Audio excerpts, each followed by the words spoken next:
Assistant Professor of Postgraduate Department of Zoology, and on behalf of Banwarilal Bhelotia College, I welcome you all to the second day of International E-Conference on Revisiting Strategies for Sustainable Development. The world is full of diamonds and gems, and we are having some of them here today to build this event. With this note, I would like to give my heartiest welcome to our keynote speakers, invited speakers, principals, sir, teachers, and all participants. We need your support to make this event memorable and fantastic. Before entering the technical session, I would request all participants not to unmute yourself or share the screen throughout the presentation. Now the moment has come to add a golden feather in the hat of success. We are going to invite some selected young researchers for the oral presentation.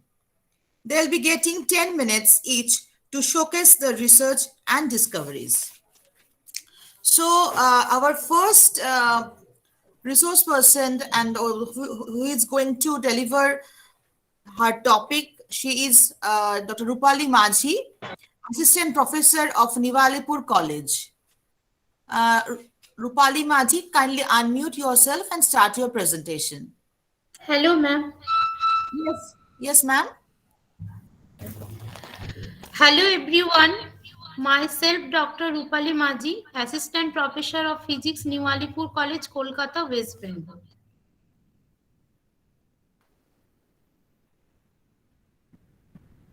Hello? Yes, you are audible, ma'am. Okay.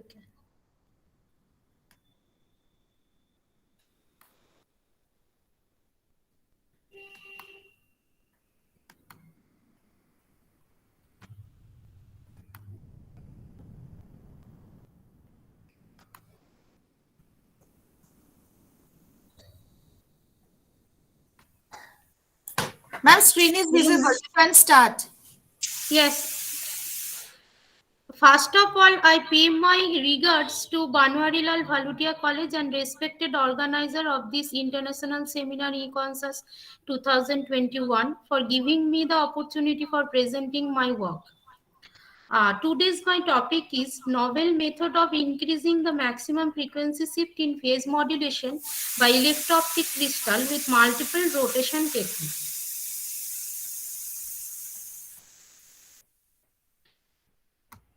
There are several uses of electro-optic crystal in optical modulation. Different types of modulation are conducted by this modulator for transmission of optical data through waveguide. Here in this chapter, I propose a novel concept for using electro-optic material like lithium niobate for modulating an optical signal by a low-frequency message signal for increasing bandwidth of the signal.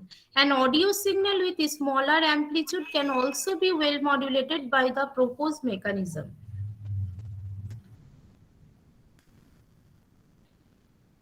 Electro-optic materials can use its nonlinearity for developing several all-optical processing systems. It is massively used in several optical modulation schemes, integrated optical circuits, optical shutters, etc. In those systems, lithium iobate, KDP, ADP, etc. are well organized lithium niobate. Waveguide has been used in microwave modulation also. Many scientists have already worked in this field earlier. In this context, I propose a new concept of increasing the bandwidth in phase modulation, not by increasing the amplitude of the signal. Here, the multiple rotation of the beam through the modulator takes the role of increasing the bandwidth of phase modulation instead of increasing other power consuming factors.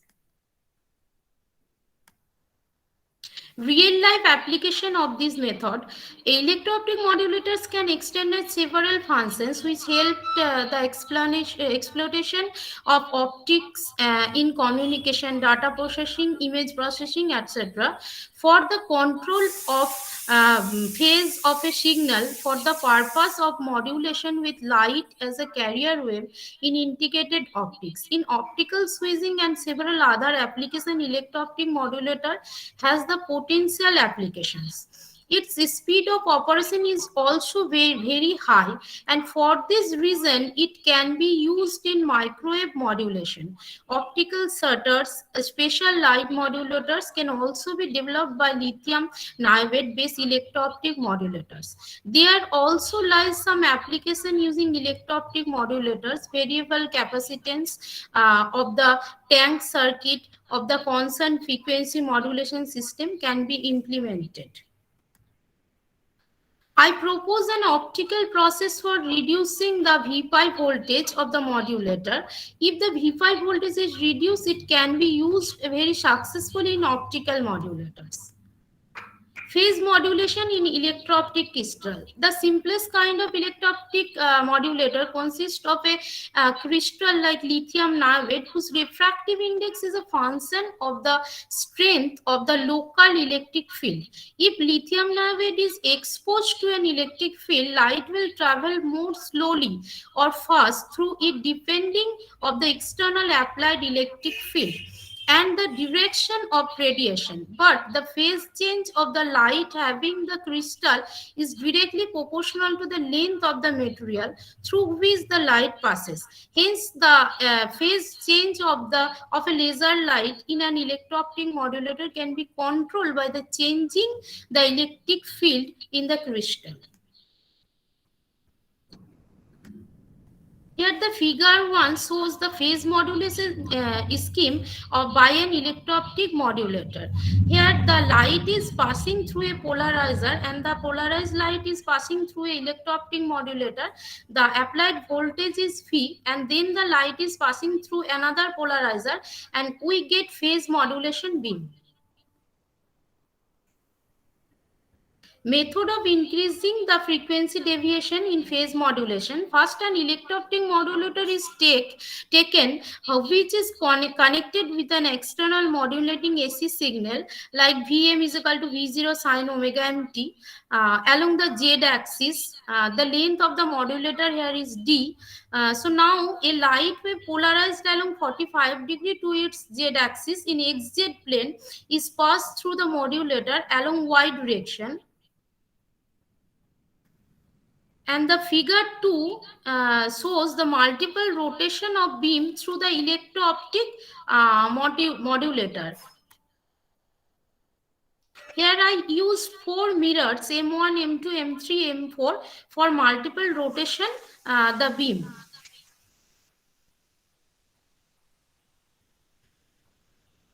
The refractive index of the component of light polarized along x direction is ny is equal to n0 minus half n0q r13 v0 sine omega mt by d.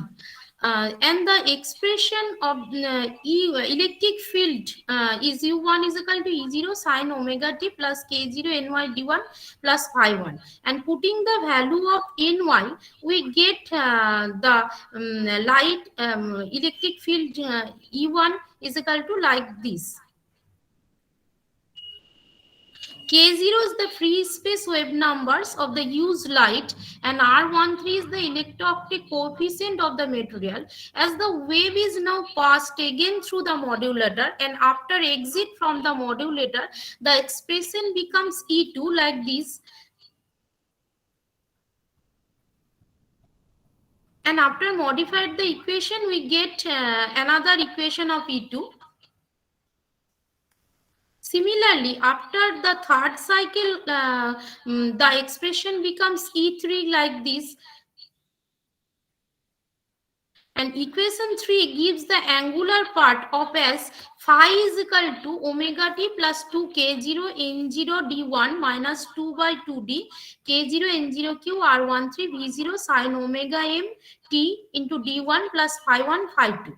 So differentiating with respect to the frequency, the equation becomes omega 0 is equal to, you know, omega 0 is frequency is equal to d phi by dt is equal to omega minus 2 by 2d k0 n0 q r13 v0 cos omega mt into omega m into d1. Hence the minimum frequency is when we putting the cos omega t is equal to plus 1. So omega 0 minimum is equal to omega minus 2 by 2d K N0Q R13 V0 omega m into D1.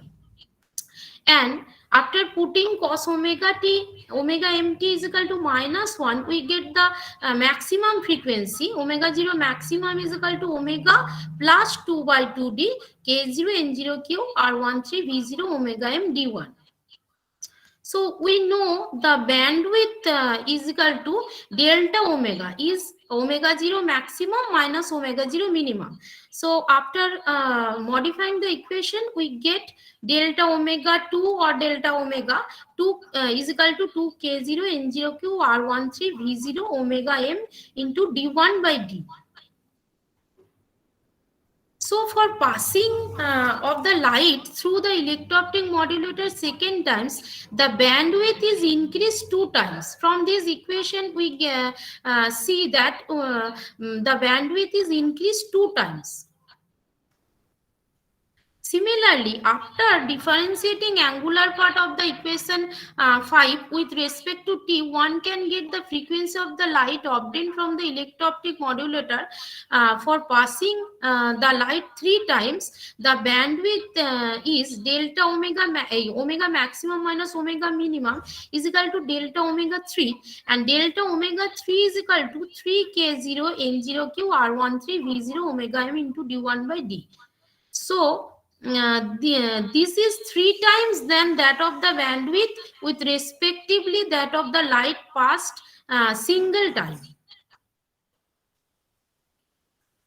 Now, if the material is lithium niobate, then putting the values of K0, N0, R13, omega m, V0, D1 and D, we get delta omega 1 is equal to 2555 Hertz. Similarly, from other equation, we get delta omega 2 is equal to 2 into delta omega 1. So 2 into 2555 Hertz is equal to 5110 Hertz. And from the last equation, we get delta omega 3 is equal to 3 into delta omega 1 is equal to 3 into 2555 is equal to 7665 Hertz. So after 3 times rotation, it is seen that the bandwidth is still far lower than 1 megahertz. Now rotating the signal multiple times, the bandwidth may be increased to 1 megahertz or not increasing the V0, D1, D, etc.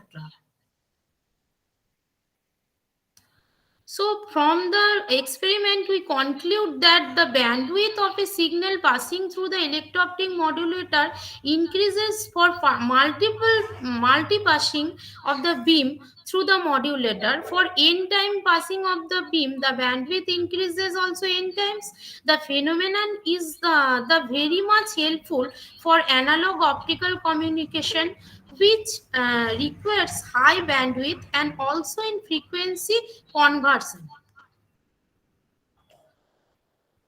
Few references are here. Thank you. Thank you, ma'am. There is a question from a participant named Aditya Ghosh. He is writing that it is a very interesting work, madam. However, I have one query. How is your work helping with the strategies of sustainable development? That part, if you kindly elaborate, madam. Sir, I have not worked in this field earlier for sustainable frequency, but I am already working in this field, and presently I am working in electro optic crystal. So in future I will. Okay, thank you, ma'am. Is there any question from participants? I think no questions. Then we will move to the next resource person.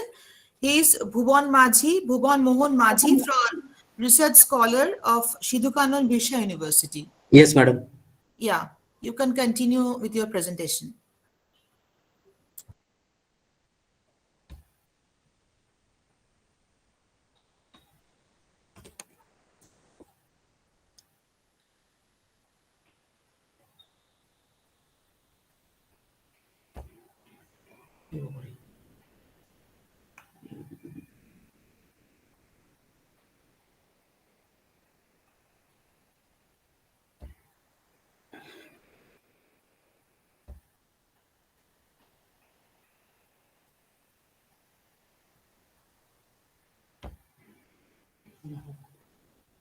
Madam, I'm unable to share my screen actually.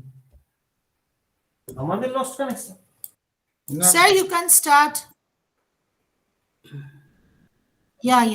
You try. Post করো।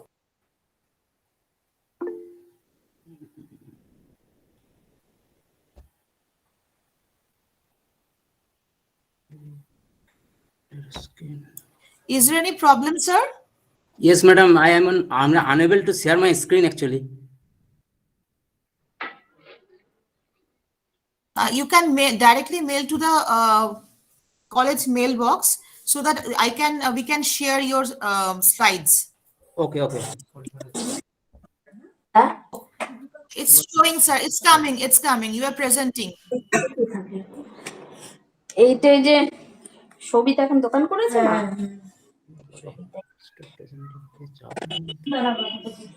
Madam, I am sending my presentation in your mail, madam. বটটা তো মাঝে মধ্যেই আসে But your presentation is showing. You can just show your slides. It will come.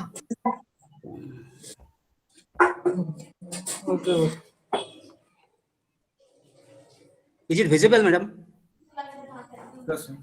Sir, it's visible. Sir, it is Okay. visible. You can continue. You can Okay. start your presentation. Okay. Myself, Bhuvan Mohan Maji from Aquatic Ecology and Fishery Laboratory, Department of Zoology, Sidhu-Kanu Birsa University. I am presenting a research paper entitled Ichthyofaunal Diversity in Relation to Physiochemical Parameter in a Long Stretch of Hooghly River, West Bengal, India. The term Hooghly is applied to 175-mile stretch of tidal portion of Bhagirathi, the first offshoot of Ganga flowing towards the Bay of Bengal. The Bhagirathi, Jolongi and Churni rivers take off from the Ganga to form the Hooghly River. Tidal freshwater areas of this estuary serve as a separate biotope with specific community structure. Hooghly River is a natural breeding ground of culturable crops and some other fish species. But it is unfortunate that in the present time, a huge amount of untreated sewage actually mixed in this system. So there is a trend to increase hardy and carnivorous fish species in this river system. Carp species are significantly under stress. Alternation of hydrobiological variable hampered the seed production. Significant change in species composition diversity in the ecosystem. So in this present scenario, in this fact, the objectives of the present study actually provide account of fish diversity and species compositions of the Hooghly River and make up a baseline data of hydrobiology as well as fish diversity of this Hooghly River. In the present study, we select 3 stations, that is Navadvip, that is the station 1, Bagbazar, that is station 2, and Raichok, that is station 3. Materials and method. In this Hooghly River, there are so many crabs and gears actually operated, and we have collected fish species from the local fishermen with the help of the sewing crabs and gear. The photography of known species are taken from the field, and unknown species are brought to the laboratory and preserved 5% formalin for further identification. The physicochemical parameter have been done by titrative method according to AFA 2008.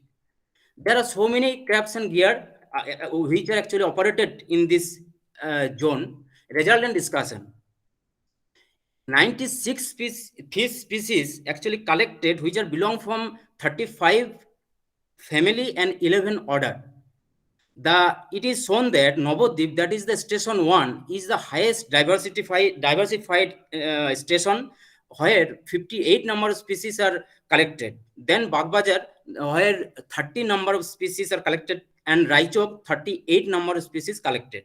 In this study, the order Perciformis actually contribute to the highest number of abundance, that is 40%, then Siluriformis, then Cypriniformis order. The reduction of fish diversity is very much clear when we compare the present study with the past. In 1954 to 2013, actually in that time, Navadvip from the in our study, Navadvip is the station 1, but in 1954, from 99 number of species collected from Navadvip, but in our study it reduced and it is near about 61 number of species. So it is clear that the species number is reduced. Decrease in yield, there are so many reasons behind it, like industrial and domestic effluent may inhibit spawning and damage nursery ground. Freshwater discharge associated with heavy siltation after construction of Farakka barrage in 1975. Disruptions of migratory routes, there are so many nets which are operated, actually they stop the migratory route of species, increase the fishing pressure also. There are some photography of different species in different station. It is the Raichok, that is the station 3. There are these commercial and economical important fish species are collected. Then Bagbajar, that is station 2. These species are collected from Bagbajar station 2, and these species are collected from Mayapur, that is station 1. Exploitation, overfishing and unregulated mesh size actually exploit the fish species. It is very much clear. Then that is Rhinomugol corsula, Labio calvasu, Platyhelminthes indicus. The juvenile form are caught in their mesh, and it is unfortunate that when they sorted the catch, they actually discard this. They actually discard this juvenile form, or they selling these species in very low cost. 75% size reduction. With the help of fish base, we calculated the size reduction up to greater than 70%.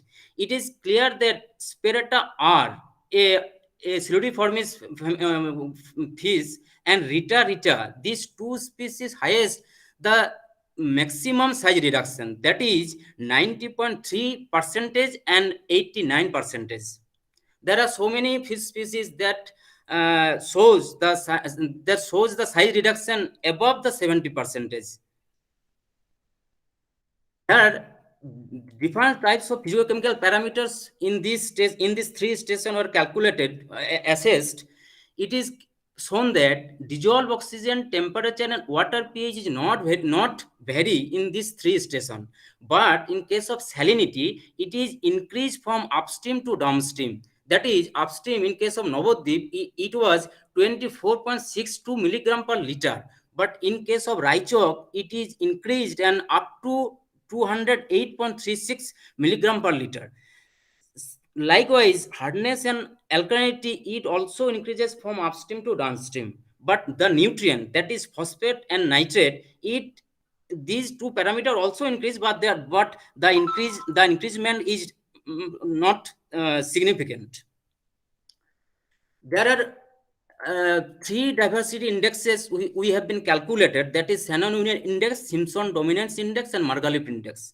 According to William and Doris, when the Shannon Wiener index lies in between 1 to 3, it actually denotes the moderate level of pollution.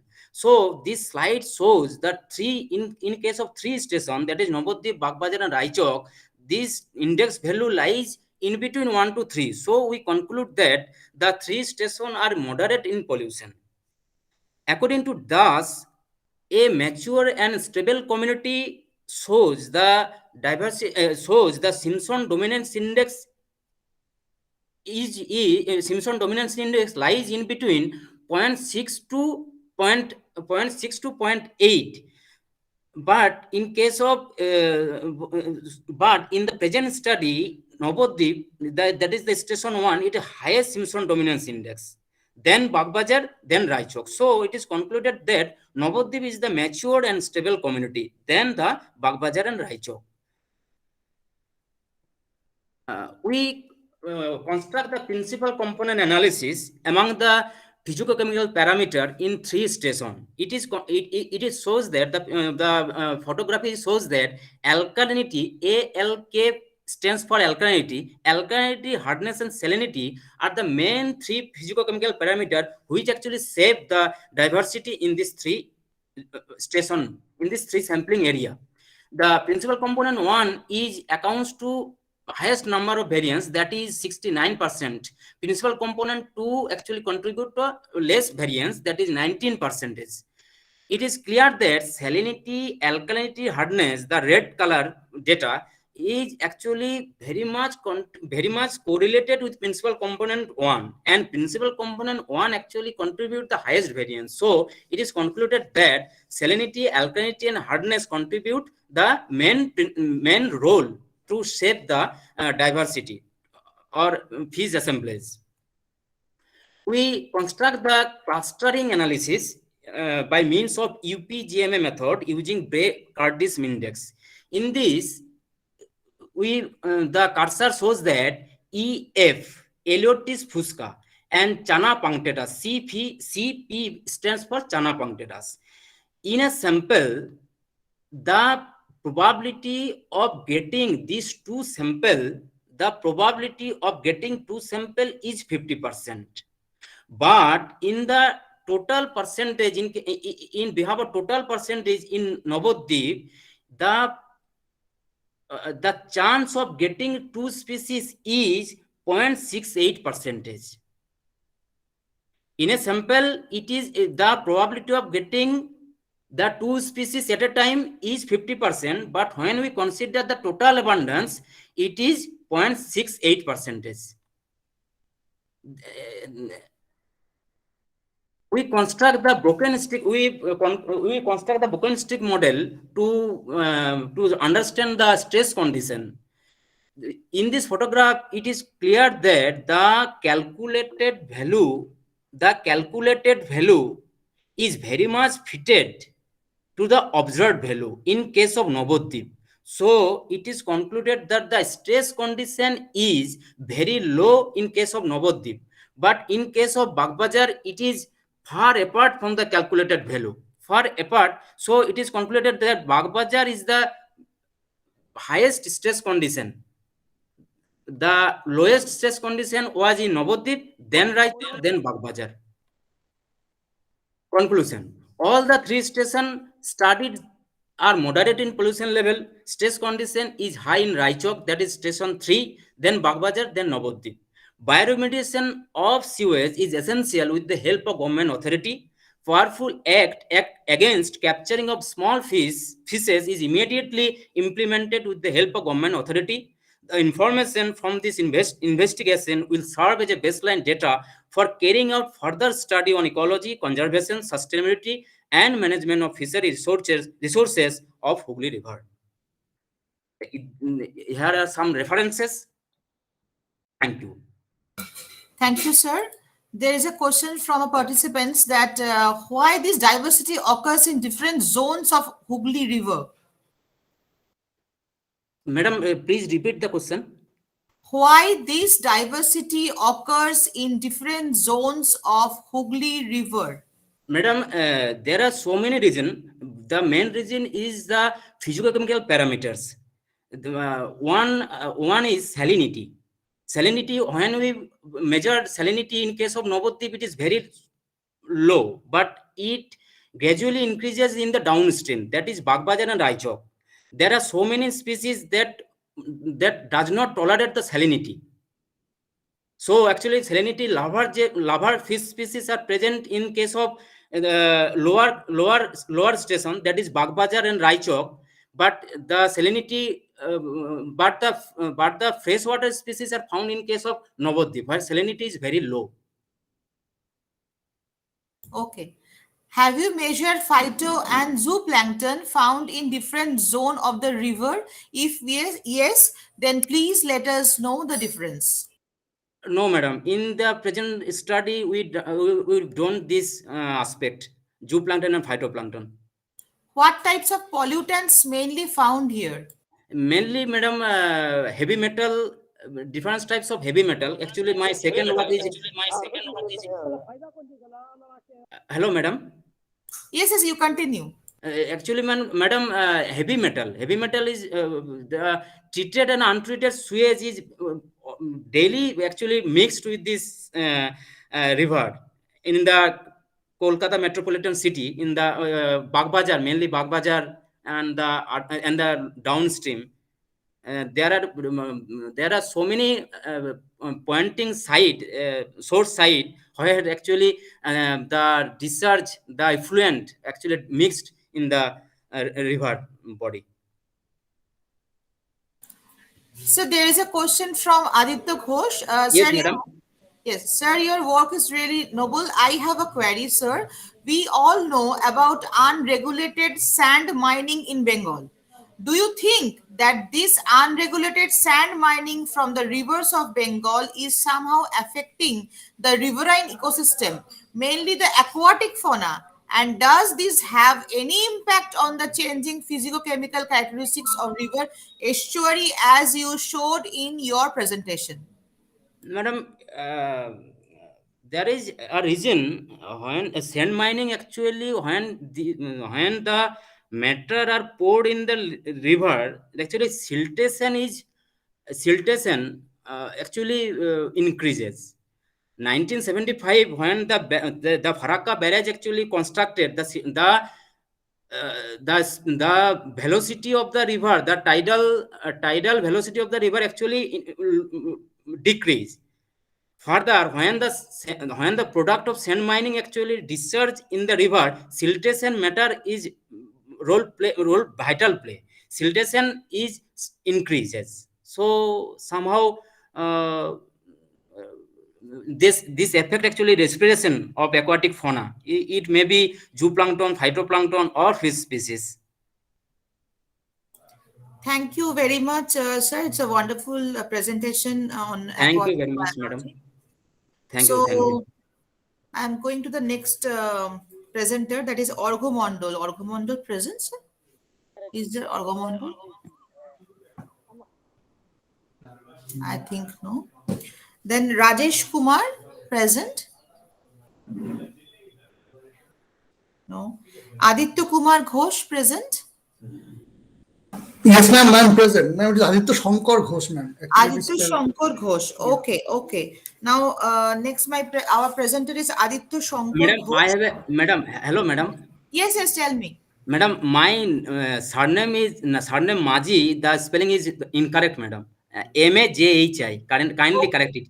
Okay, okay, sure, sure, Okay, sure. okay, okay. You, one of the feedback form will be shared. You Okay. can just write the correct spelling there, then you will get your certificate as per that feedback form. Okay, madam. Thank you very much. Yeah, thank you.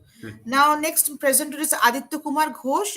He is a research scholar of Indian Institute of Engineering, Science and Technology. Mr. Ghosh, you can continue. Yes, ma'am. Okay. Is my slide visible? Yeah. Now I think it is in. Okay. Yes, yes, it is visible. Okay. Just wait, ma'am. I'm just presenting. Yeah. Now it is visible clearly, right? It's very much clear. You can continue. Okay. Good morning, madam. Good morning, teachers and professors, and good morning to all the fellow research scholars present here. Today, I will be presenting about the topic of sustainable industrial waste management, pond ash as a sustainable alternative foundation material for pavement subbase construction. Okay, I am Aditya Shankar Ghosh, research scholar from the Department of Civil Engineering, Indian Institute of Engineering Science Technology, Shibpur, which was previously known as Bengal Engineering College. Okay, so this is a synopsis of my topic, where I will be covering the introduction, the environmental and health hazard that actually we face due to the pond ash, supporting facts of my research work, the problem statements, my objectives, the methodology that I have undertook to get the findings, and finally the field implementation of my work, and finally the conclusion. Okay, now coming to the introduction. The first question is, what is pond ash? Okay, we all are accustomed with the thermal power plants and their, I will say, industrial byproduct, if not waste, because after the burning of the coal, as we predominantly have bituminous coal available in our country, so bituminous coal produces a huge amount of ash. We all know that, and that huge amount of ash is actually dumped in the ash lagoons or ash ponds. This huge amount of ash produced are actually mixed with water in the ratio 1:6 to 1:10 and is stored in the form of slurry in the ash lagoons. India actually produces 235 million tons of ash per year. And as of the present scenario, around 65,000 acres of valuable land has been turned into ash disposal site. And this graph actually shows the amount of ash generated, rather I would say pond ash generated by every state of our country and the utilization. So now going on to the next slide, we'll see that from 1996 till 2016-17, the ash generation increases considerably. However, the utilization of ash is not that much as compared to the ash generation. However, due to this, the Sustainable Sand Mining Management Guideline that was published by Ministry of Environment Protection, it said that every industry who generate the ash have to utilize their ash 100%. However, that target is yet to be reached. But presently, with the extensive construction schedule undertaken by our country, around 55,000 kilometers of road around the country is going to be constructed. It consists of rural roads as well as the more as urban roads also. And in this road construction, there is a high chance of utilizing this industrial byproduct or waste, whatever we can say it, in a bulk amount. So we might get a chance to face this problem head on and to find a way out to solve this problem. Okay, now let's see what I have found out. Now the environmental and health hazard. Okay, now when the ash is actually stored in the ash ponds due to its prolonged storage, the leaching action takes place, and due to the leaching action, the silicic acid is formed. Actually, it consists of silica, it forms silicic acid. Somehow, due to leaching action, this pond ash comes in contact with the groundwater table, and this affects the surrounding areas where the pond is situated. The trace metals are present, which leaches to the groundwater. It causes severe diseases, skin diseases, which are represented in the slide also, like respiratory disease also. It can cause lung function loss, emphysema, etc. So we have to meet this problem head on and to find out a solution.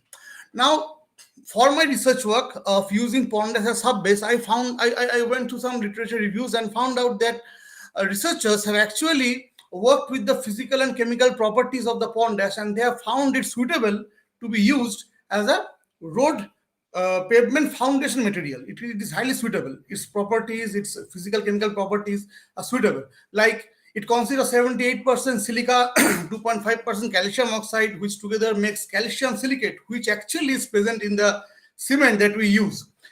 This property of the ash actually is used in the pozzolanic cement. Today we say black cement, kalo cement in Bengali. So the black cement actually uses the fly ash, which has the pozzolanic property. So here the pond ash also has this pozzolanic property, which can be utilized there. Then the chemical and geotechnical property also showed that it has huge utility as a fill material. For example, after the coal in coal mines, after the coal has been dug out, the coal mine is being filled with this ash material actually. So there it finds a bit of utilization. However, as far the statistics goes, only 9% of this deposited ash material find its utility for the road construction. So I am thinking to implement my project of utilizing this pond ash for the road foundation construction. Okay, and the pollution effect is also detrimental health, it has detrimental health effects. So all these facts together supports the use of the pond ash in road pavement material. Now the pavement can be of three types mainly, which we use: the flexible pavement, that is the black tar road, which we usually see; the concrete pavement, the cement concrete pavement, some stretches of NH 117, not 117 actually, I would say on Durgapur Expressway, some stretches after we go beyond Asansol, we can see there are some stretches have been made with the rigid pavement. And also presently the upcoming thing is the concrete paver block, which is finding great utility. So in all these three types of pavement construction, the subbase layer, this is the subbase layer, actually this is subbase layer. The subbase layer in all these three types of pavements can be made utilizing this pond ash material. Okay, now this is a problem statement where 9% of coal combustion ash is used for road construction only, and there is a high chances of using this pond ash for road construction, as 55,000 kilometers of road is going to get constructed, and around 235 million tons of ash, only 21% of 78% of ash is used and 21% goes unused. And also prolonged storage causes human health hazard actually. And also the properties of coal combustion ash, which makes it suitable as a non-conventional granular material for foundation layer. All these things together actually signifies towards the bulk usage of the pond ash, and it should be done properly. And so this comes to my topic, where pond ash can be used as a sustainable alternative foundation material for pavement subbase construction. Now these are the objectives, where I have determined the chemical characteristics of pond ash by volumetric titration and electron dispersive spectroscopy. Second is the morphological characteristic, which actually supports the pond ash to be used as a foundation material. And finally, I have done some engineering property test, geotechnical test, where I have measured the permeability, that is the hydraulic property of the pond ash, hydraulic, how much water it allows actually to pass through. Then the CBR, that is the bearing capacity of the pond ash, how much load it will take. And triaxial strength test. By this test, I actually measured the shearing. Shearing means due to longitudinal load, how much it will, due to horizontal load, how much it will shear, how much shear resistance it will provide. So the methodology is that I have collected the pond ash from the Kolaghat thermal power plant, from their ash pond number 4 and 5. Then I have performed this following test, morphological test using electron dispersive spectroscopy and AFM. And physical characteristic test I have performed compaction behavior, and the strength test by CBR and triaxial, as I have already mentioned. And the chemical composition I have done using the volumetric titration. Okay, what I have found out from the work is actually the chemical characteristic of pond ash. It consists of silica, calcium, alumina, and iron oxide, which actually points towards the pozzolanic property of the pond ash, which makes it much more usable in the form of a construction material, which can be used to replace even the sand in some cases. And second is the morphological characteristic, where we see that there is a undulated topography of the surface of the pond ash. It actually helps it to improve its friction characteristic, as also it develops the intraparticular adhesive force between the particles. In case of sand, we see the sand actually, the dry sand, it separates out very easily. But however, in case of pond ash, it has that adhesive property which sticks with each other. That's why it provides a better shear resistance compared to that of the sand.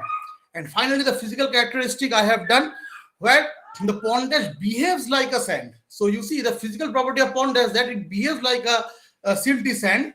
It has that dry density, optimum moisture content, as well as permeability, which is almost near to that of the sand.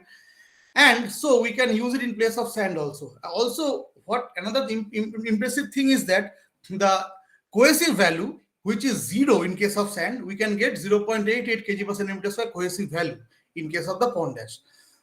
So these are the findings that I have done. And last thing is that this work of mine has been used in a joint work by the Indian Institute of Science Technology Shibpur and Kolkata Port Trust, where their Holdia complex, Holdia dock complex, has been the subbase layer there of the hard stand, and the dock complex has been built using this pond ash material. Actually, their work came to stand still when there was this sand mining guideline came out, because they were using sand, and it actually said that you cannot use unregulated amount of sand there.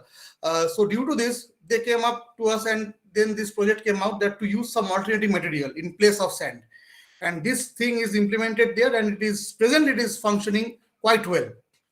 And finally, regarding the heading of the topic, what is actual sustainable development? It is actually the challenge of meeting human needs for natural resources, industrial products, energy, food, transportation, shelter, and effective waste management, which is my topic here actually, while conserving and protecting the environmental quality and the natural resource base essential for future development. So I think my work, as in this case in this presentation, perfectly follows this sustainable development, and Pond Ash can find a very effective and suitable use as a sustainable alternative foundation material for the pavement subbed construction. With this, I would like to finish my presentation. Thank you, BB College. Thank you all for your patient listening. Thank you, ma'am. I'm over, ma'am. Thank you, sir, for a wonderful presentation. Is there any questions from participants? He or she can ask directli to the sir or write it in the chat box. I think no questions. Then I just want to call the next Okay. Thank you, ma'am. presenter, Shayanti Dotto. Shayanti Dotto, I think she's here. Yes. Yes, she is an MPhil scholar from Jadavpur University. Yes, ma'am. Am I visible? No, you are not visible, but you are audible. Okay. Okay, I will just start with my presentation and then I think I will become visible Yeah. eventually. Yeah, now you are visible. Okay. So thank you, BB College, for such an opportunity to present my paper. I am an MPhil student of Jadavpur University, as well I am a state-aided college teacher of Vivekananda College for Women, Kolkata. So coming to my paper, the name of my top paper is Maintenance of Workplace Spirituality and Organizational Culture among the employees of Damodar Valley Corporation through Sustainable Human Resource. So before starting my paper, I would just like to mention certain words for DVC. So DVC or Damodar Valley Corporation, as we all know, is a huge unit who has constructed dams over a whole number of places like Maithon, Panchet, and etc. There it produces a huge amount of electricity and distributes it. So I have conducted a research in DVC. Mainly my research has focused on the headquarters of DVC. So here I start my paper. So before going into the details, I would like to talk It's not about the visible, ma'am. Are you sharing your paper? Screen sharing your paper? no, I haven't made any PPT. I'm just talking spontaneously about the paper. Okay, ma'am. Please continue. Okay. So before going into insight of the details, I would like to mention about few words about a workspace spirituality. Spirituality has always been regarded as a separate term to have a very religious connotation. So it means certain things, a certain religious or certain spiritual being resulting from certain religious processes. But with time, this connotation of religious spirituality is changing and has created various perspectives. So, the modern meaning of spirituality is concerned with searching the values and meaning with which human beings are living. Spirituality can be referred to as the basic feeling of being connected with one's complete self, others, and the entire universe. So, in a single term, we can define it as interconnectedness, where I am being connected with my workspace as well as the other people who are present around me. In the modern era, every organization follows workspace spirituality, as researchers have shown that high workspace spirituality is directly proportional to high productivity, reduced turnover from the employees, and therefore maintaining a sustainable human resource. The aspects of workspace spirituality that are sought by organizational members can be categorized into three areas. First, the pursuit of meaning and purpose in their work. Second, the desire to connect with other people. And third, the desire to be a part of the community. Therefore, workspace spirituality can be defined as a framework of organizational values evidenced in the culture that promote employees' experience of transcendence through the work process, facilitating their sense of being connected to others, and in a way that provides feeling of completeness and joy to their experience. Now, coming to the second word, that is organizational culture, it is defined as the underlying beliefs, assumptions, and values of interacting that contribute to the unique social and psychological environment of the organization. Organizational culture includes an organization's expectations, experiences, philosophy, norms, regulations, as well as values that guide member behavior and is expressed in member self-image, inner workings, interactions with the outside world, and future expectations. Now, the organizational culture can be known as the common pattern among the organization's employees as well as the employer, which consists of three major components. Excuse me. I think someone has, yeah, okay. So, as I was telling, that organizational culture has three major components. The first one is the acceptable norms and values. The second one is that individual and collective assumptions and understandings regarding regarding the objectives and missions of the employer. And thirdly, consistency of the organization's situation and environmental conditions. Now, connecting my topic with the sustainable development model, that the major theme of this presentation. So, the success of any organization, both economically and socially, depends upon the human resources who are engaged with the work and their motivation. Ma'am, can you just mute this person who is distracting me? Excuse me, Mr. Rohit, please unmute yourself. Mr. Rohit, please unmute yourself. Yeah. Thank you, ma'am. Okay. You continue, So- please. Sorry for the inconvenience. Yeah, it's okay, ma'am. So, as we saw, that human resources in an organization is very important for the maintenance of the success of the organization. And this workspace spirituality and work culture, these are actually certain tools which actually provides an efficiency for the employees to perform better, and it also helps in their personality development. So Damodar Valley Corporation is running for almost 70 years, and to Hello, understand ma'am. how far these two factors are responsible for creating an impact on the employees leading to the Ma'am. success of TVC, I have conducted this research work. Hello, ma'am. Yes, Mr. Rohit Roy,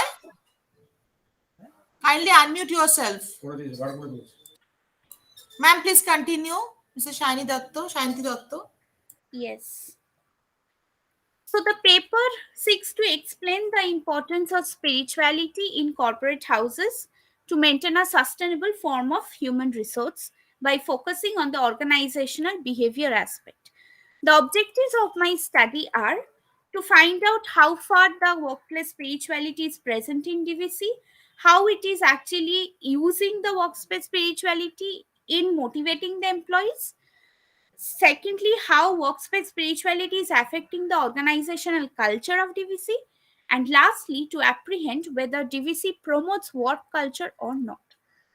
Coming to my methodology, I have conducted a study on the headquarters of DVC. I have selected 60 people from two stratas: Group A, officer level employees, and Group B, clerk or normal staff level employees. Individually, 30 people from both the groups. I have conducted a quantitative analysis where the units of analysis are these individuals, and I have induced a questionnaire method of survey method. So, coming straightly to my conclusion and findings, Firstly, it has been inferred from the study that having a high salary or occupying a high hierarchical position is not the only factor for a person to be happy or satisfied. The organizational culture, the friendly and comfortable environment, the personal attribute to accept others, the open mindedness, and all other factors together ensures a person to be self satisfied, feel peaceful and spiritual. An optimistic attitude and the feeling of interconnectedness among the employees also point towards good workplace spirituality, which is an effective way of sustainable human resource. Secondly, it can be deduced from the study that Group B employees, who are the general staff employees, are more happier and more satisfied with their work, and they have a very good team spirit compared to the Group A employees, because Group A employees are the officer levels which have got certain ego issues with their own surroundings. Both the groups otherwise have a strong feeling of belongingness to what they are doing. They are happy with the work that they are given. They are willing to take more responsibilities and are always in help for others whenever time is required. All these elements depict a good picture of good workspace spirituality. Then it is found that the workplace spirituality present in TVC is also creating a positive organizational culture. It motivates and employs, inspires the employees. A lot of happy and healthy signs of these organizations are the key success of TVC. And lastly, it can be concluded that workspace spirituality and organizational culture goes hand in hand. If one element is present, the other would actually grow in the office. It makes the organization more healthy and increases the faith level of the people who are working inside the DVC. DVC does not give any importance to only profit making, but it also gives equal attention to the personal development of its employees. Now, I would actually end my presentation with certain limitations that I faced. The first one is that while analyzing and tallying the data, certain paradoxical answers were noticed. People were a bit confused in between the two terms like workspace spirituality and workspace culture. The meanings of the answers were not coming in a very straightforward way. Secondly, few employees were not spontaneous enough and showed reluctance for the answers. And lastly, some Group B employees were opposing to answer the question in spite of explaining them that this research is being carried out solely for academic purpose. They did not want to answer until and unless their boss or leaders gave them the permission. So this is how I have like sorted my paper and found it to be helpful for the success of TVC. Thank you. Thank you, ma'am. Thank you for the wonderful presentation. There is a question from Aditya Ghosh. Um, However, madam, as a student, I have a question. Do you think that spirituality can be implemented in our domestic life and the life of students in the college and universities, mainly during this COVID pandemic times? If so, how do you think it should be done? Okay, thank you, Mr. Ghosh, for such a question. But one thing I would also mention that this is out of my perusal, as I have invested my interest in the DVC, which is a corporate house. The thing that you are talking about is domestic life and life of students. These are certain things where we cannot actually maintain the spirituality within the exact space of where we are living. For corporate houses, it is much efficiently performed, or for corporate houses it is actually more helpful because a single building actually holds up all the things. But for a life of a student or for domestic life, it cannot be restricted to some building or some time. So it engages our entire lifetime, or it engages the entire daytime that you are present. So life of student in colleges and universities works spirituality can be treated in a very different way. not in terms of workspace, because it has to come something from within in case of domestic. So you cannot actually impose spirituality upon the students or upon the domestic life. How it can be done in case of corporate houses. So I think both the approaches are much different. So thank you. Thank you. Thank you, Shanti, for this wonderful presentation. I have some, this is Dr. Devashish Mondal. So I have some basic queries. Just you have, I think you have just started your research on this topic. I mean, it's a beginning time. So, I mean, what are the factors influenced you to do this kind of research? In what way you get the inspiration? What is the background? Why you choose this topic? I just want to know. Okay, so a bit about personal life experience. So some of my family members are engaged into DVC. So when I thought of joining my MPhil course, my subject is sociology, and sociology have always been a subject which looks out for the solution giving, for policy making and stuff. So a bit of work, like I had got an opportunity to for visiting DVC for 4 to 5 days, which actually made me meet with a whole lot of people. So there I met with a person who was very interested to work with this workplace spirituality. So in a way, I formed my research topic and I went into DVC. I did a work for almost 3 to 4 months, collecting data and stuff, met with the people. So I had a family background. That's why I got an opportunity to be more vocal about this with the people, because that people actually answered my question. So these are the, like, I have situated in a very from a very personal experience. I could actually go into there and take the study. And I think spirituality and workspace is is becoming very important in today's world, because if you look at the private spaces, people are working for long hours, and their health is, their personality development and as well as their mental health conditions are affected hugely. So if a good spirituality and workspace culture is maintained, these things can always be pulled down, or these things can be turned into a better condition for them. So these have also actually induced me to do such a study. Fine. Specifically, I just another query. You have selected 60 people for your study that you mentioned. So I just want to know, I mean, what is the diversity of this kind of people, or what are the criteria to select all these people to studies? What Okay, kind of so diversity you followed? okay, so this study I conducted when just after the first lockdown. So majority of the people were not coming to the offices, and very few female candidates actually come to the office. And from 60 people, 30 from group A, 30 from group B.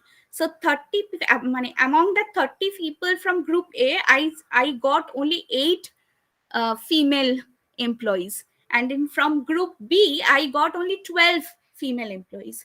And these two groups were also divided on the basis of the departments, like the secretariat department, the HRA department, then the engineering and employment department. So there are 7 departments from where I have selected people, like representatives, because I could not extend for more people because more people were not coming to the office. So this is Any kind of, I mean, you are going through any caste angle? I could not include that into this presentation because of time limitations. But yes, I have seen the religious bit, the caste bit, like that's basically the officer A strata, that group of people. It's very caste. Like I said in my finding now, that group A people are not more into interconnectedness like the group B people. So there lies a barrier of the caste question as well as the religion question. So Exactly. I find very few religion, like very few people from other religion into cast into that group A structure rather than group B structure. So there is, like, I am trying to find out their selection pattern for their employment, like how did they select people, because a huge religion based difference has been found from here. Like majority of them are Hindu people, a very few of them are Muslim and Christian people, and other religion, so I have 7 any, none of them are from other religious backgrounds. And moreover, there is a barrier from the tribe also, like ST people or scheduled tribe people, the number of these people are also very less. If you go to their on-site projects, you will find a more people of these lower strata, but in the headquarters it has always been the higher strata people, like who belong to a higher caste or higher class or from a majority religion. So I would, like, I have this thing in my mind that I would further see that why this difference is there in the headquarter of DVC. Okay. Thank you. Thank you so It's much. a wonderful Thank you. presentation. Thank you, ma'am. Next presenter is Yogita KS. Yogita KS, are you present? Yes, ma'am. Am I Okay. audible?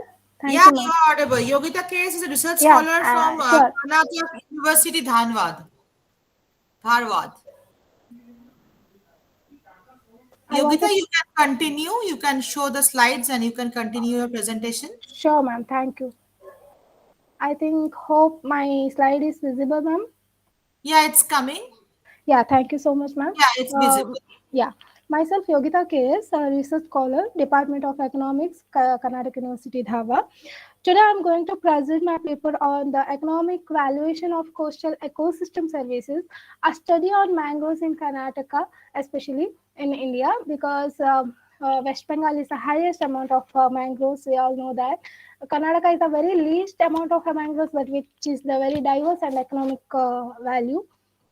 This is the outlay of the presentation. This is the introduction, as well as the result, as well as the conclusion. So, introduction part.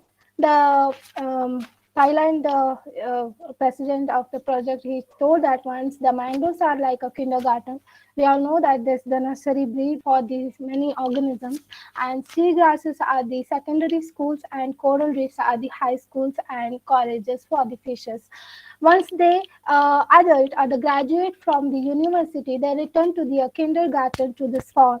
So mangroves are the very spectacular, productive and biological coastal guards. They are great sources of the blue carbon. As sir is also told in a morning session, the mangroves are the productive ecosystem, as well as is helpful to the blue economy to assist the reverse and deterioration of the ecosystem and biodiversity. Iconic animals and the landscape draws the public attention.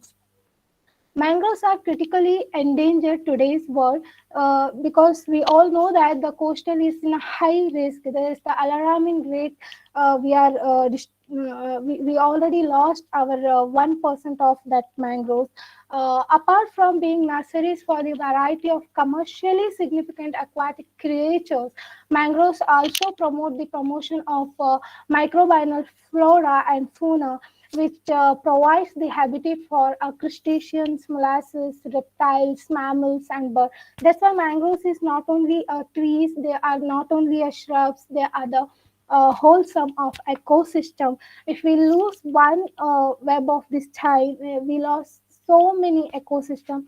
Whatever today we are facing, that climate change or any crisis, just because of the loss of habitat.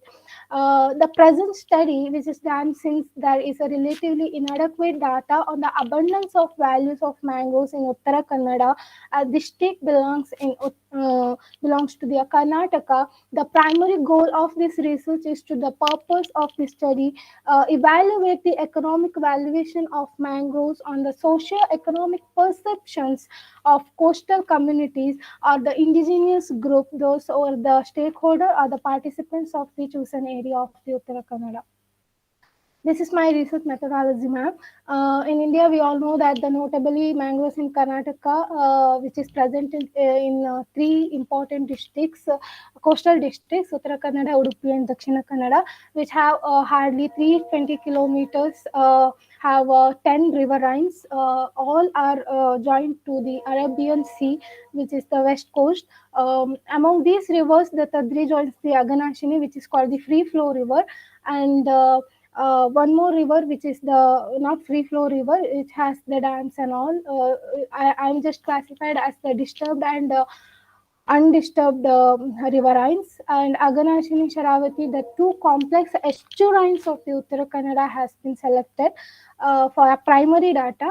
The stratification is made up of 500 meters adjacent to the settlement and 500 meters distant from the villages. And 8 villages are chosen from randomly, and stratified random method, proportional stratified random method.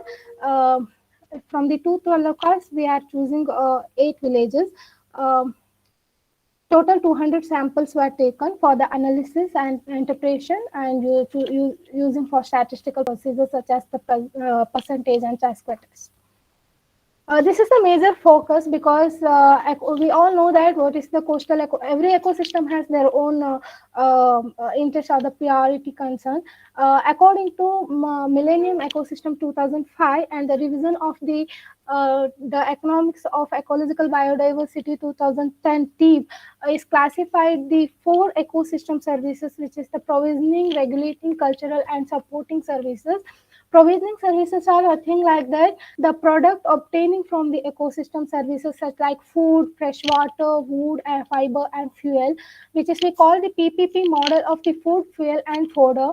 And regulating services such like the benefits which we obtain from the regulation of ecosystem processes, the climate regulations, flood regulation, diseases regulation. In the era of the pandemic we are facing, only the coastal areas are the more suffering.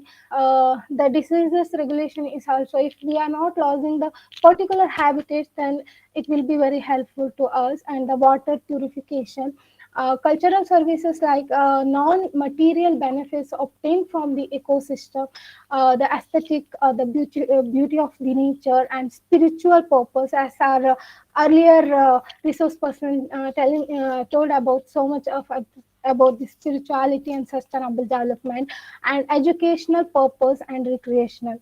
And the supporting services are those services which is necessary for the production of all other ecosystem services like biological diversity, maintaining the biological diversity, nutrition, soil formation, organic soils especially, and the primary production.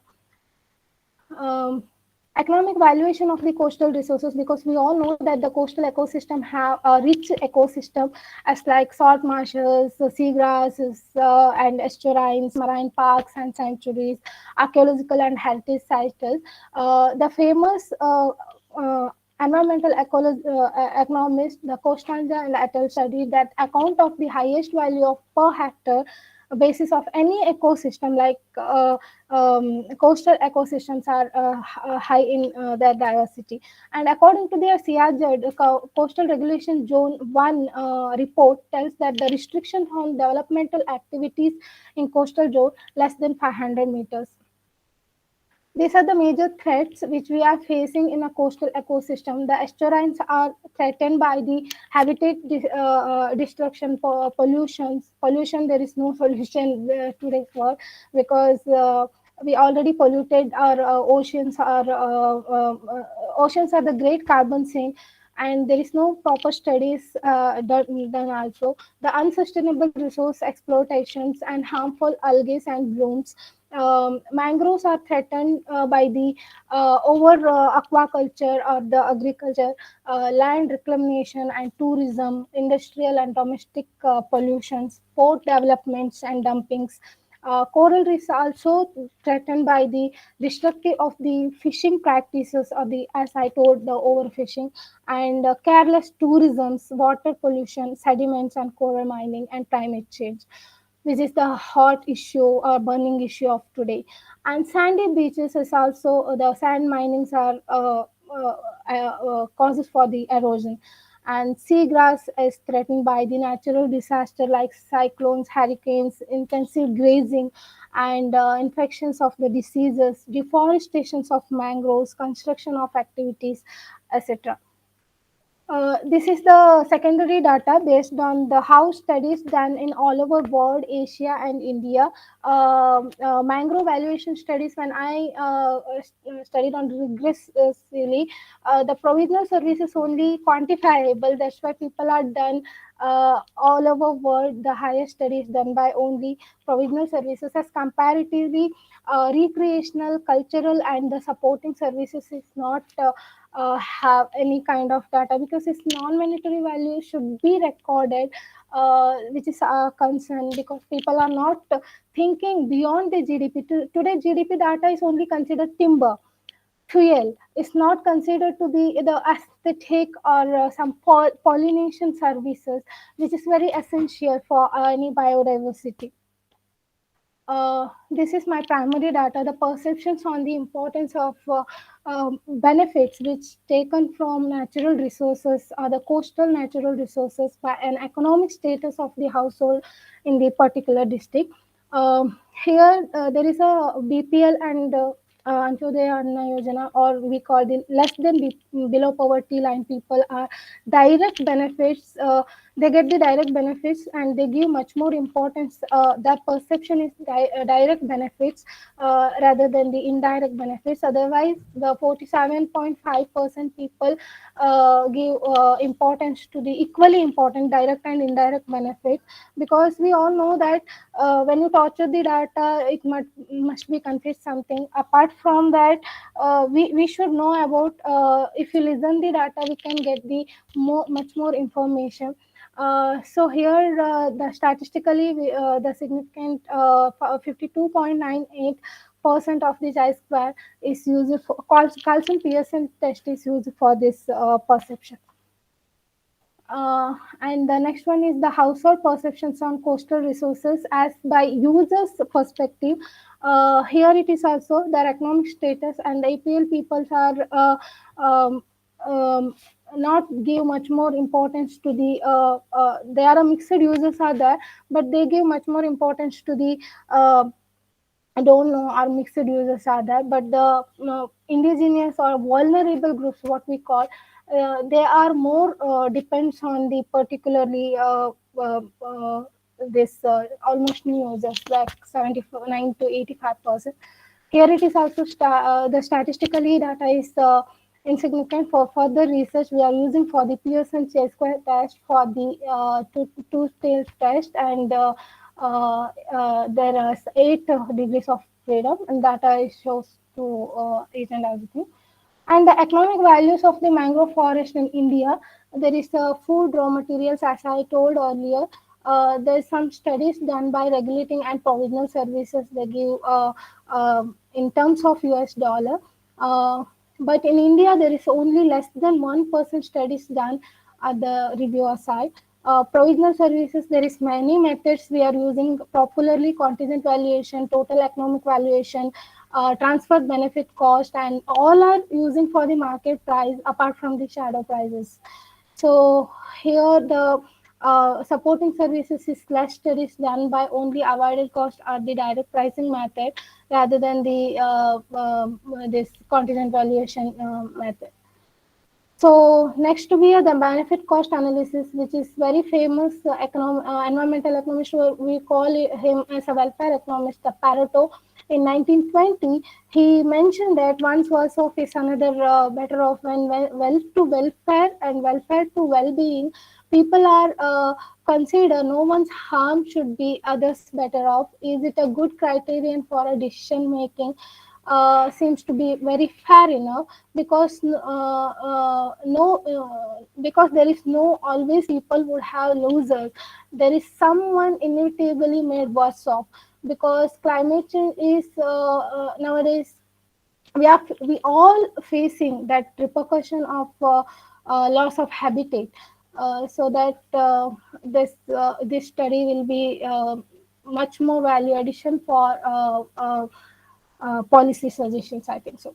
Then we need a mangrove infrastructure, particularly for my suggestion child, because the assumptions is if mangrove creek is well maintained and equally accessible by all the farmers, there should not be any location and disadvantages in the terms of yield differences.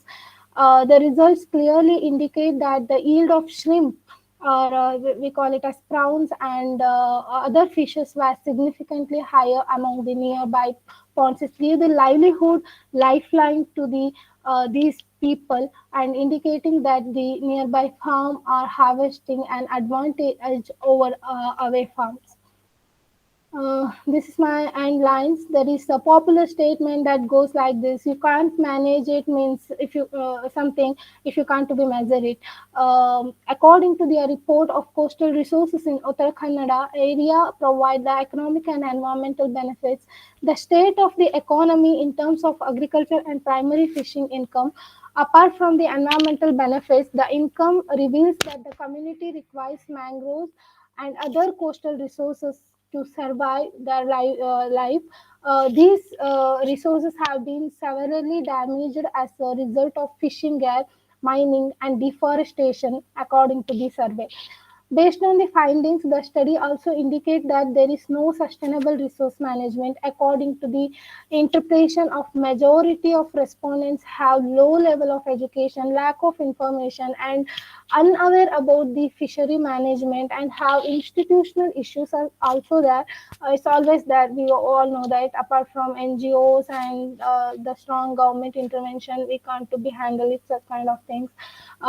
This typically suggests that the coastal resources restoration and management strategies, a thorough grasp of socio-economic features, coastal resources usage, and coastal community perceptions are critical. There is also aid in understanding of underlying reason is degradation and the need for action in the community. As a result, the finding reveals that extent and economic status have little statistical significance. It is will address the prevailing poverty of resource-dependent communities as well as motivate communities protect the natural resources for conservation purpose as well as their livelihood purposes. Workshops, seminars, trainings, and also necessary for the coastal communities to impart their knowledge or the education in order to make them ecologically responsible mechanism for protecting forest while guaranteeing the well-being of local communities. My ultimate concern is the ecological intelligence is very necessary rather than the artificial intelligence. That's my end line. Thank you. Thank you so much. Thank you so much for the wonderful presentation. Is there any question from the audience? He or she can directly ask to the presenter.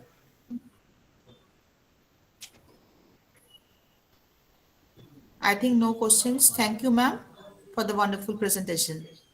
Have a good day, ma'am. Thank you, ma'am. Thank you so much.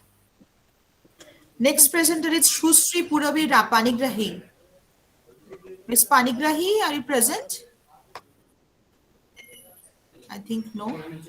Next, Sangeeta Yash. Sangeeta Yash, are you present?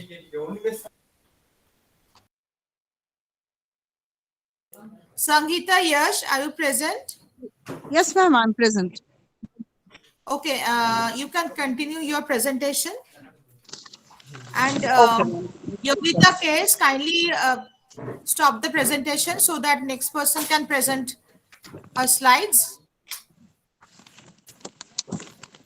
Sure, ma'am. Yeah, Sangeeta Yash. Sangeeta Yash, Thank you, ma'am. she's a research scholar. Am I visible? Yeah, she's a research scholar from the Department of English, Dr. APJ Abdul Kalam University, Indore, Madhya Pradesh.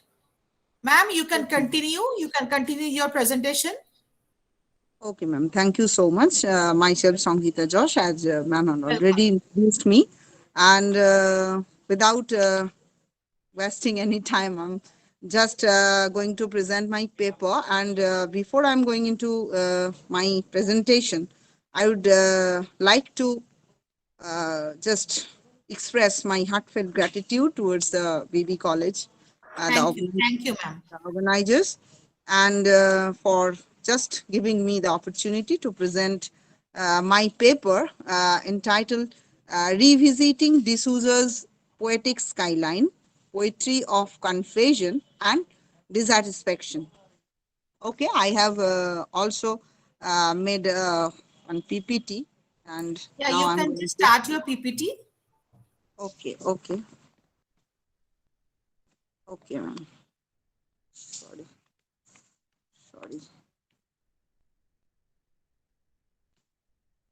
Sorry, ma'am. Sorry, I've just, I have to share screen first.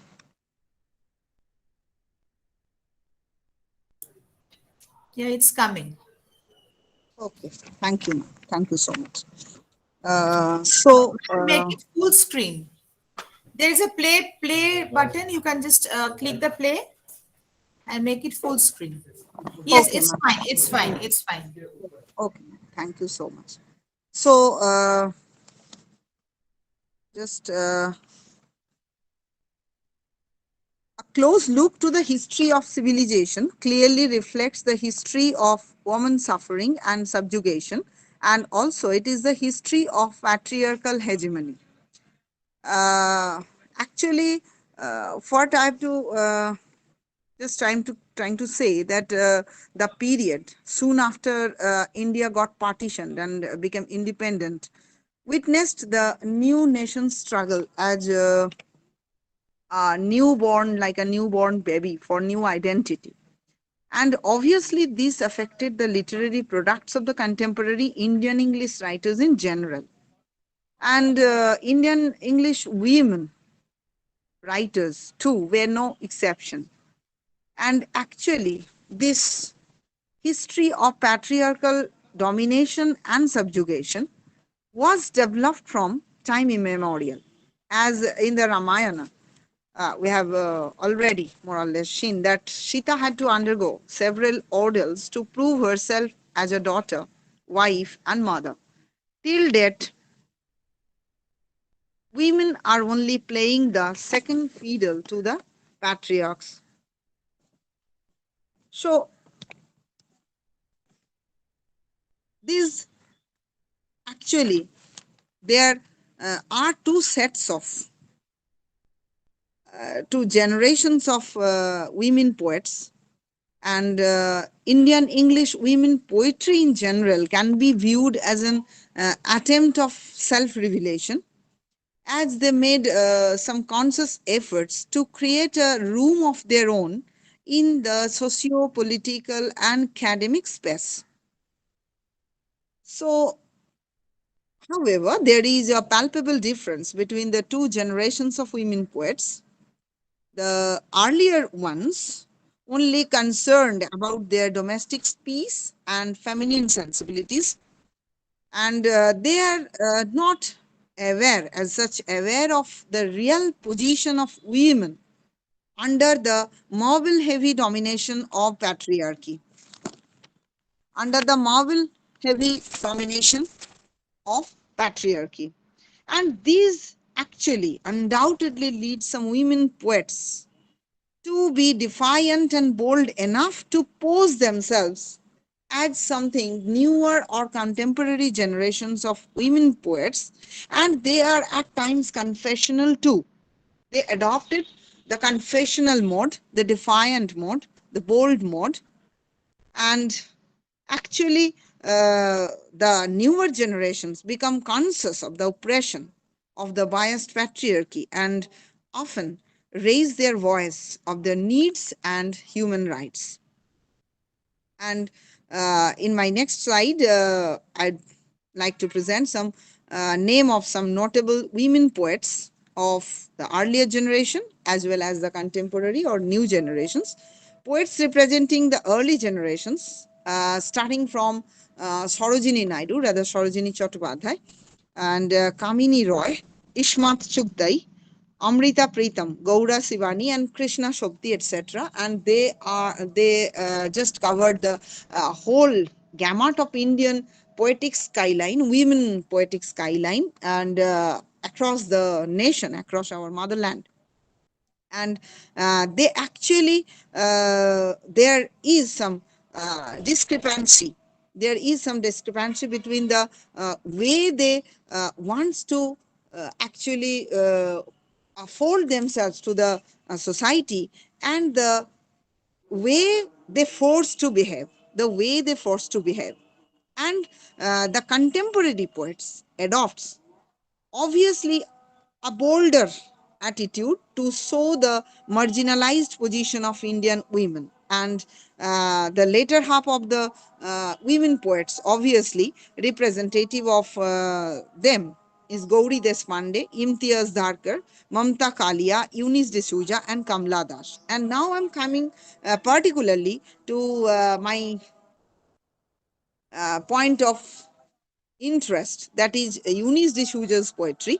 And she is obviously an Indian women poet of rebellion, we may call her. And this strain of rebelliousness actually makes her confessional at times.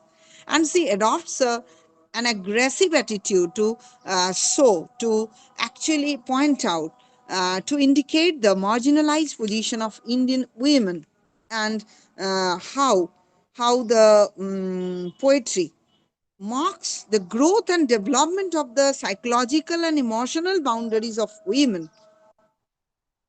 Actually, also, my paper's concern is like that she is aspiring for the growing consciousness of women community by widening their boundaries of thought and beyond the patriarchy.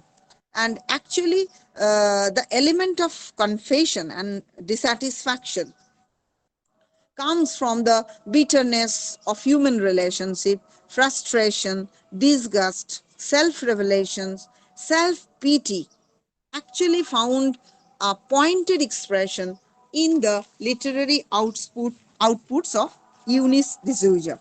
And actually, D'Souza's poetry, now come to the conclusion part. D'Souza's poetry provides the readers various themes like loss, alienation, lifelessness, identity crisis, and some of the poems are of our is as bold as actually to decenter the so-called patriarchal value system by constant coding and decoding them with defiance, with a bold defiance. And she gives a rigorous effort to make the women in the society aware of, to make the society, or to make the women of the society aware of the cultural dominance, orthodox values, and primitive foundation of patriarchy through her pen. So actually, these are some attempts, and actually her poetry emerges as a freedom fighter fighting for liberty and security for women. And obviously she had to face certain challenges, and her poetry challenges the male structured codes, norms, and values. So thank you. I'm just I've tried to present some of aspects of the confessional mode in the writings of D'Souza. Thank you so much, ma'am. Have a nice day. Thank you so much, ma'am, for a wonderful presentation. Any participants want to ask? Yes, there's a thank you. Any participants want to ask the question? You can directly ask ma'am or write in chat box. Okay, your response is heartily welcome. Yeah. Yes, ma'am, I Okay. have put up a question.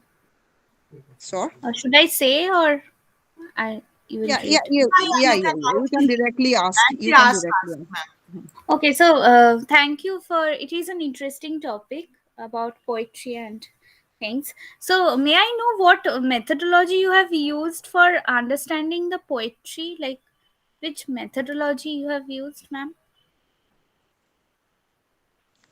Actually, in case of literature and humanities in particular, there are no scope for actually data analysis or as such, but I have made a rigorous attempt to just follow her words, her interviews, her actually different responses for analyzing her literary outputs as such. And actually, this is an extensive study, you may call it, from D'Souza's work. And as she is a contemporary, and she has recently passed away as early as in 2017.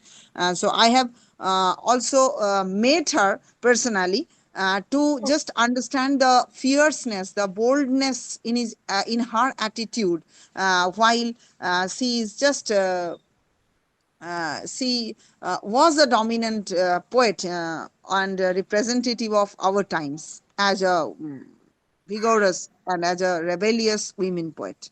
Okay.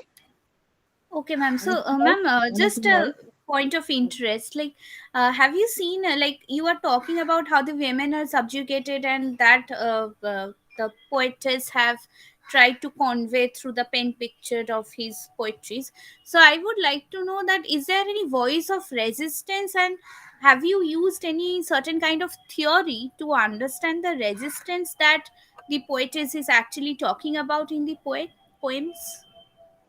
Yes, certainly. A voice of resistance is there in the voices of the later or newer generations of poets. And obviously, the feminist and more recently, the ecofeminism. Actually, our environment is also seen as a feminine entity, and she is also being tortured, and like our women from time immemorial. And that ecofeminist touch actually I wish to put on my paper.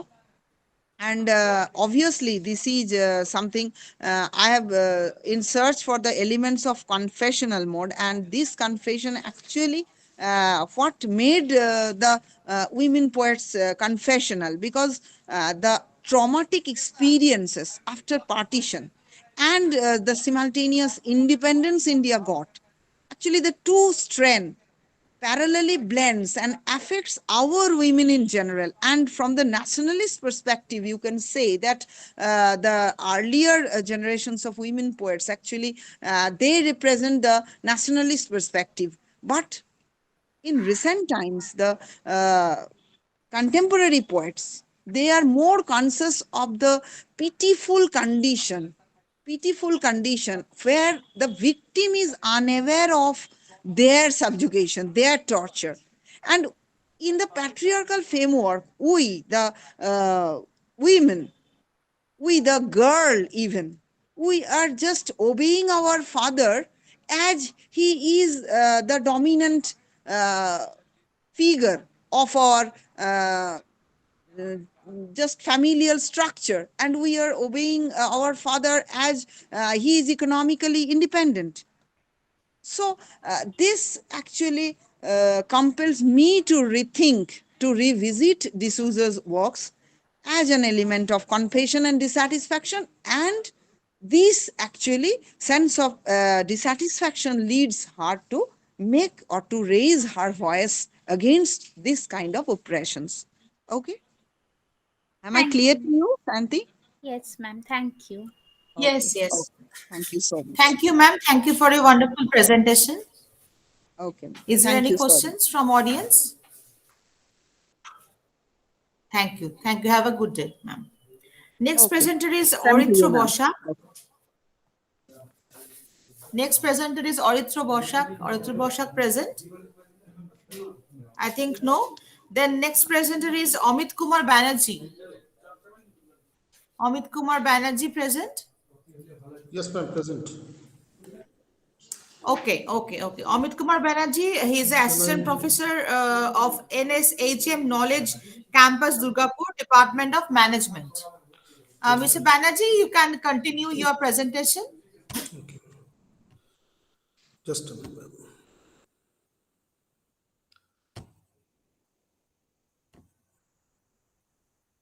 Is it visible? Not yet. Yeah, it's coming. Now it's visible. Yes. Okay, thank you. Good afternoon, everybody. Now you can make it full screen. Kindly make it full screen. Okay.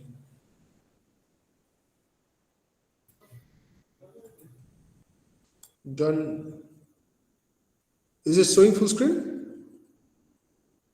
No, there is a button downwards that you can click and make it full screen. Just a minute. Or view, you can click view and make it full screen. Whatever, you can continue from here also. Okay, I just give F5. You can continue, sir, no problem. Yeah, It's ma'am, visible. I can. I'm doing it from here only. Okay, once again, good afternoon, everybody. And thanks to VB College for giving the opportunity to present my topic. My topic is regarding green marketing, which is a very notable issue picking up globally, not only in India. So I've given my topic with the name as it's a positive step towards green marketing. Now, what leads to this concept? No, the way the global population is increasing, although if you see the growth rate of population, maybe it is decreasing globally and even in India, but the way population is increasing, it is actually creating a huge pressure on the resource that is available in the world. And although the rate of use of non-renewable resources is decreasing, but the magnitude of the use is still so high that we are moving towards a catastrophic ends. So governments are enforcing stricter laws. There are various laws throughout the world. Some countries are very strict in this, some are less strict, but it is happening. And there are companies who are also showing their responsibility in trying to produce environment-friendly products or use environment-friendly processes. To add to this, the best thing is that consumers are also gradually becoming aware of this environment friendliness. In my later slides, I'll show this comparison also. And from this emergence of green products, the concept of green marketing comes here, and this is a route to sustainable development. Now, when we're talking of green marketing, what is green marketing? Basically, green marketing comprises marketing of products and packages which are environment friendly, non-polluting, reusable, and non-hazardous. That's very important here. And green marketing is synonymous with the term ecological marketing and environmental marketing, because in many papers, research papers and many books, we'll be finding these terms coming in: ecological marketing, environmental marketing. These all are related to green marketing only. These are different names. The marketing effort to produce, promote, and distribute products which are environment friendly or incurs a benefit to the environment is also termed as green marketing. So it's a holistic approach. Now, we talk of green strategy. This is one of the part of the green marketing, this green strategy. And what green strategy is includes 4 R's. 4 R's are there. What are the 4 R's? Reuse, recycle, repair, and reduce. Many companies are striving on this. They are trying to reuse the used products or recycle the disposed of products. This actually minimizes the use of fresh resources, because we are already having this, and more importantly, the landfills that occurs, that also gets minimized through this strategy. Now, why to choose green marketing? Why are the companies running after green marketing? First is, resources are finite. So it's important to meet organizational objectives, but without wasting any resource. Because gone are the days when there was wastage of water, wastage of the minerals, wastage of resources. Gone are the days. We cannot afford to this. If we afford this thing right now, then our coming generations, they will be left with nothing else. So how come economic development happens with this? So second is growth in consumer awareness about saving the environment. This is the best part, because companies are driven towards satisfying the consumer's need. And because the consumers are gradually becoming literate. By literacy, I don't mean a degree in master's or doctorate or something like that. By literacy, I mean the consumer literacy. That means people are becoming more and more aware of the environment friendliness of products or the damage that can be caused by a product. And for this reason, companies are also getting inclined towards protecting the environment or their resources. Third is expanding market for sustainable and socially responsible products and services helps the company also to project themselves as a company who is striving for these green processes, green marketing, or any sort of eco-friendliness, because they know if this is projected, they are going to get the market share.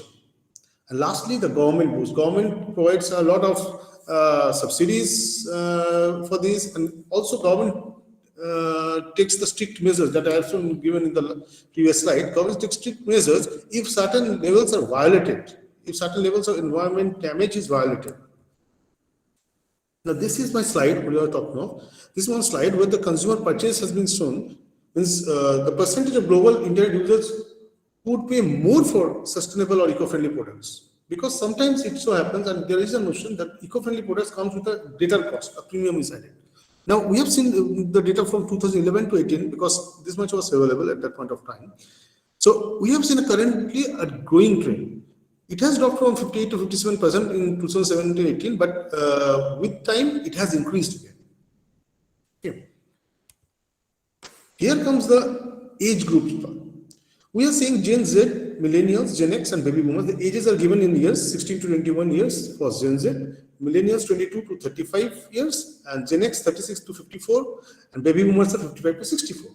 Now, when we see that how much percentage of these groups are agreeable to pay more for eco-friendly products or are inclined towards using of eco-friendly products, we find the millennials, that is, which comprises of 22 to 35 years, the growing population, the working population mainly, that is the highest, 61%.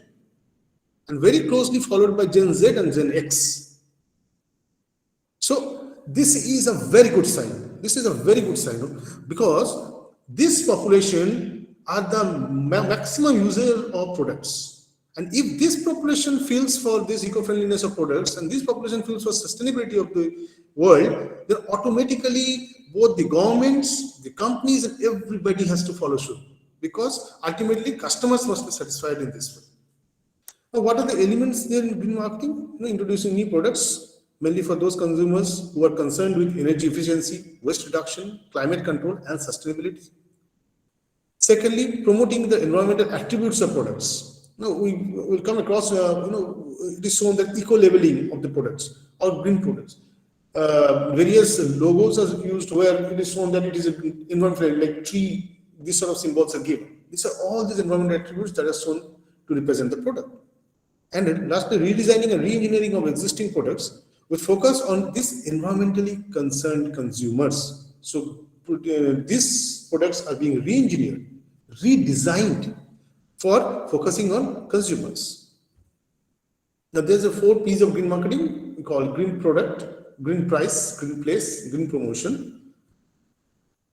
Here is one important part that I was talking of, this eco-labeling. In modern day, this eco-labeling has become a very big part of the environment friendliness. It is basically an environmental claim, which says that this product, by the process or the products that have been used in making the product, these are all environment friendly. And these are awarded to the manufacturer by some neutral and independent authority.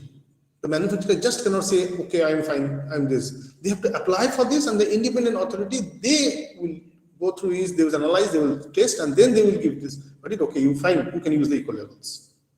So that stands for the green green. And it motivates consumers to buy the products which are less harmful to the environment.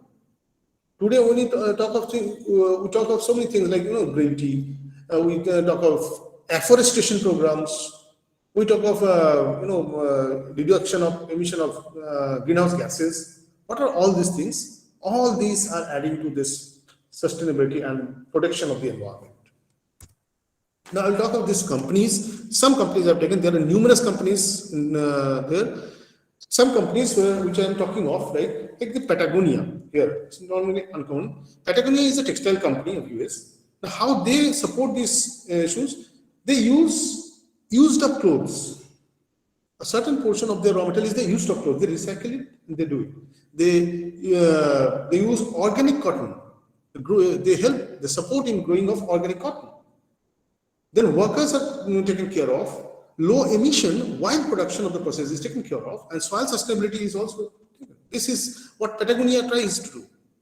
Now, Nike, we talk of Nike. Nike has a very good approach. First of all, since 2010, more than 3 billion plastic bottles have been diverted from landfills and converted into recycled polyester for Nike performance products. Like Nike Vapor football kits there with their swim technology. Then the companies color dry technology. This is a technology they use, color dry technology, which dyes fabric using zero water.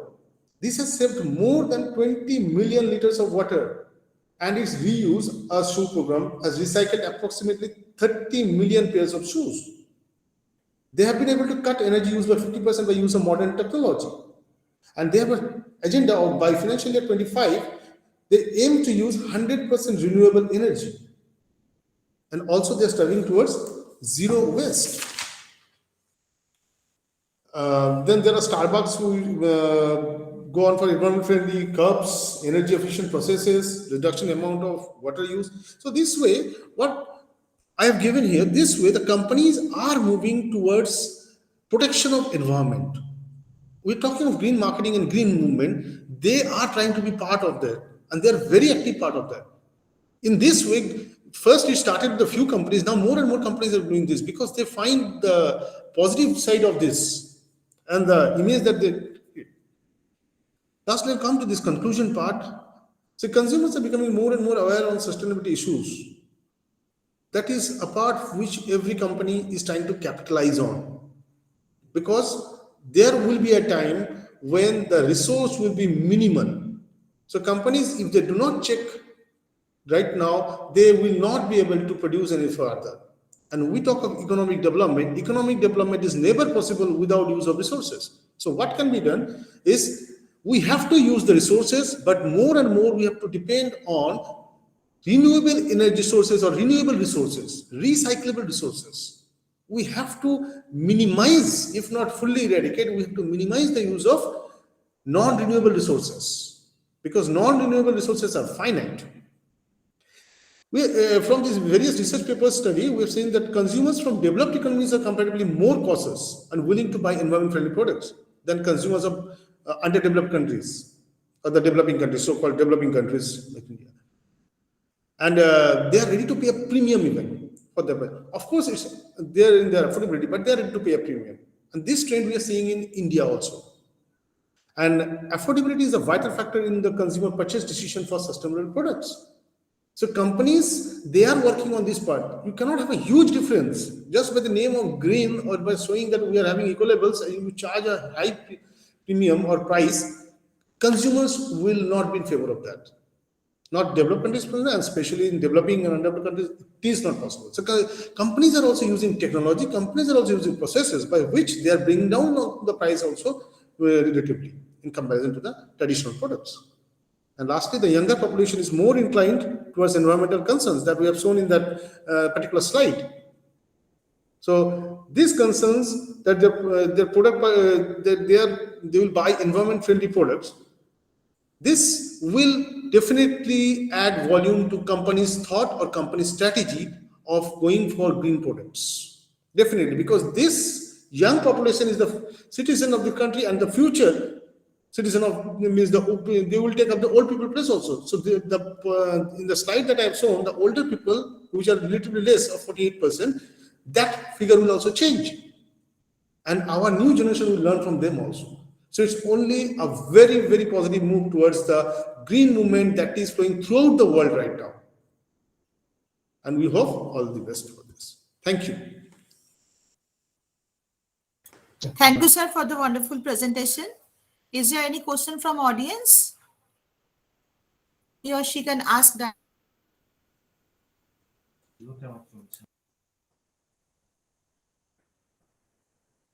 No, I think there is no question. No, Okay. there's No question, ma'am? Okay. There's a network problem.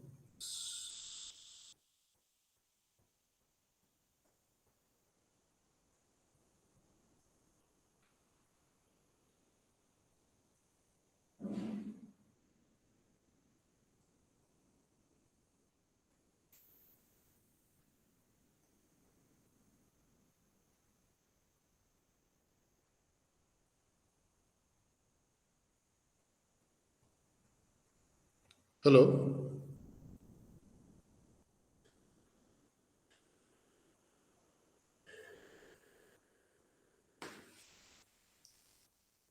Hello. I think there are some technical issues. Yeah, I guess so. On their end. Anyway, thank you all. Thank you so much, sir.